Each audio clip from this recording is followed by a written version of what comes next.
마가복음 12장. 예수께서 또 비유를 들어서 사람들에게 하늘나라에 대해서 가르치셨다.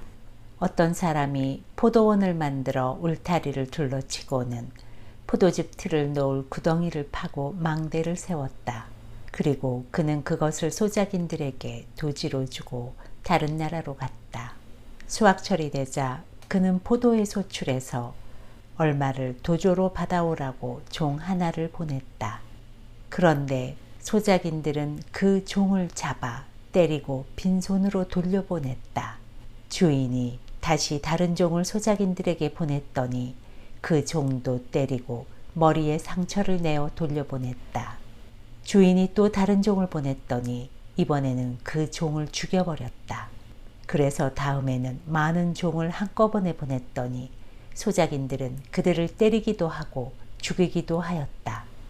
주인은 이제 보낼 사람이 사랑하는 자기 아들 하나밖에 남지 않았다.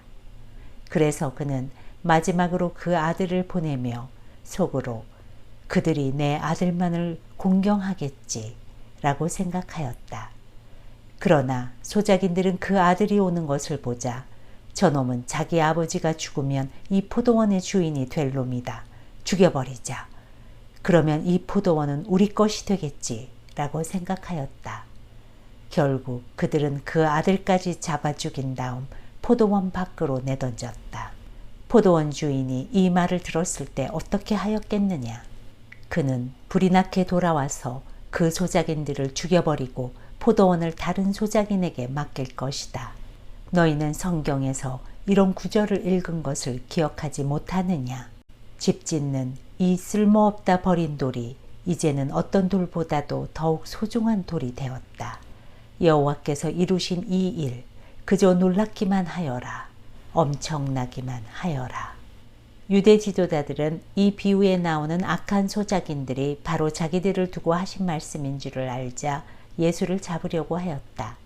그러나 군중이 무서워서 예수께 손을 대지 못하고 그냥 가버렸다. 그들은 예수의 말에서 트집을 잡아 올가미를 씌우려고 바리새파 사람들과 헤롯 당원 몇 사람을 예수께 보냈다. 그들이 예수께 말하였다. 선생님, 우리는 선생님이 아무도 두려워하지 않고 진리만을 말씀하시는 분인 줄 알고 있습니다. 그리고 선생님은 사람을 겉모양으로 판단하시지 않기 때문에 하나님의 진리를 참되게 가르치시는 줄 압니다. 이제 우리에게 가르쳐 주십시오. 가이사에게 세금을 바치는 것이 옳습니까? 옳지 않습니까?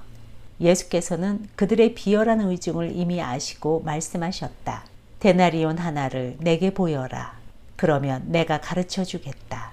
그들이 돈을 가져오자 예수께서 그들에게 물으셨다. 이 돈에 새겨진 초상과 글이 누구의 것이냐? 그들이 대답하였다. 가이사의 것입니다. 그러자 예수께서 말씀하셨다. 그렇다면 가이사의 것은 가이사에게 바쳐라. 그러나 하나님의 것은 하나님께 바쳐야 한다.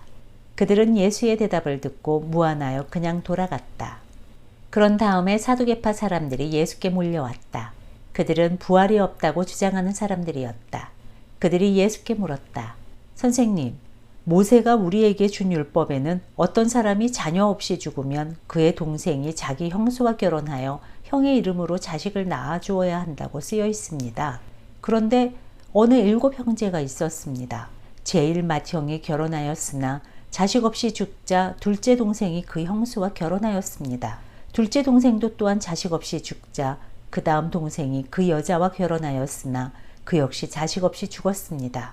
7째까지 다 그렇게 하였으나 모두 자식 없이 죽었습니다. 마침내 그 여자도 죽었습니다. 우리가 알고 싶은 것은 부활 때에 그 여자는 누구의 아내가 되느냐 하는 것입니다. 7 형제가 다 그 여자를 아내로 삼았으니 말입니다. 예수께서 대답하셨다. 너희는 성경도 하나님의 능력도 모르기 때문에 잘못된 생각을 하고 있다. 그 7 형제와 여자가 죽었다가 다시 살아날 때에는 결혼하지 않는다. 그들은 하늘의 천사처럼 될 것이다. 너희는 출애굽기에 있는 가시덤불 이야기에서 죽은 이들의 부활에 관한 글을 읽어보지 못하였느냐? 하나님께서는 모세에게 말씀하시면서 나는 내 조상의 하나님이니라. 아브라함의 하나님, 이삭의 하나님, 야곱의 하나님이니라 라고 일러주셨다. 이는 하나님께서 이 사람들이 비록 수백 년 전에 죽었지만 아직도 살아있다고 모세에게 말씀하신 것이며 하나님은 죽은 자들의 하나님이 아니라 산 자들의 하나님이다라는 뜻이다. 그러므로 너희는 크게 잘못 생각하고 있는 것이다. 어느 율법학자가 거기 서서 토론하는 것을 듣고 있다가 예수께서 훌륭하게 대답하시는 것을 보고는 모든 계명 중에 어느 것이 첫째가는 계명입니까? 하고 물었다. 예수께서 대답하셨다. 첫째는 이것이다. 이스라엘아, 들으라. 우리의 하나님인 주께서는 유일한 분이시다. 내 마음을 다하고 목숨을 다하고 생각을 다하고 힘을 다하여 주님이신 너의 하나님을 사랑하라. 또 둘째는 내 이웃을 내 몸과 같이 사랑하라는 것이다. 이 두 계명보다 더 중요한 계명은 없다. 그러자 그 율법학자가 말하였다. 선생님, 하나님은 한 분뿐이시고 그 밖에 다른 이가 없다고 하신 말씀은 과연 옳은 말씀입니다.